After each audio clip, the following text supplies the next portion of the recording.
Sports Talk 1080, the team Orlando's Tuck and O'Neill. Got the football out. Another football story. Old school nights. What's that say? Radio broadcast? 1980. No. What's it say? Night Radio Network. Booyah. That's a long time ago. It's a good shirt. Looks good on me.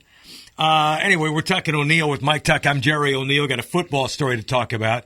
And it's the moving of St. Louis. It's the welcoming home of the Rams to Los Angeles. Yours truly lived in St. Louis when the Cardinals moved to the desert. There was a lot of infighting going on between the county government, city government, and Bill Bidwell took them west, okay? I'm sad today. I mean, I don't have a lot of friends in St. Louis. Got some acquaintances from... You don't have a lot of friends, though. Well, good point.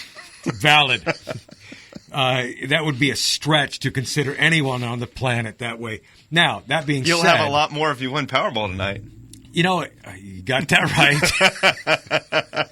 But you know what? They'll never find me, us, my wife and I. By the way, what are the odds? 1 in 292.2 million or something like that.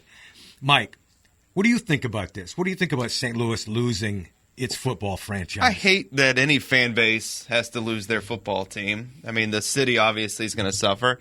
I was thinking about, because it happened in my teenage years, that if you're under 30, and definitely if you're under like 25, you have no recollection of the LA Rams. No. They've always been the St. Louis Rams. So it's a bit of a jolt, I would think, to see a football franchise move, because I think it's every fan's fear, especially if you live in the market. If you live outside the market, I think it would affect you, but not necessarily as much. But if you live in the market, it's a huge deal. Can you imagine, because we're big sports fans, if we lived in a market where we had that passion for that home team, we spent all those hours and all that money supporting the team to know that they're gone today.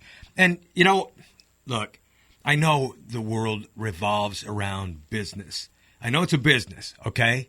But it'd be kind of fun if every city was only entitled to one team. So the Jets and Giants, one of you got to go. L.A., you get one team. In all sports?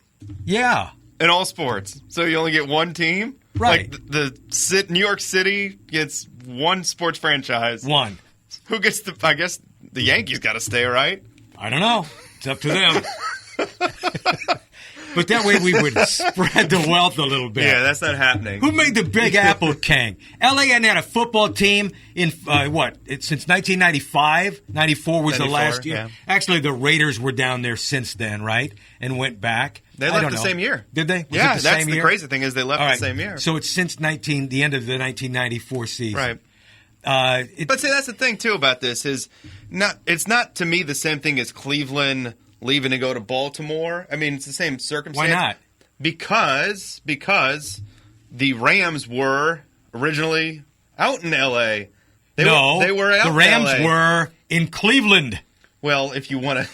the Braves were in Milwaukee. I'm not trying to go back to prehistoric ages. I'm just saying they were the Los Angeles Rams. They lost them to St. Louis. Now they're getting them back. So, if you want to take the Cardinals back from Arizona and ship them to St. Louis, then I know we're evening things out, I guess. Yeah, it's just kind of a sad time. Any time a franchise leaves.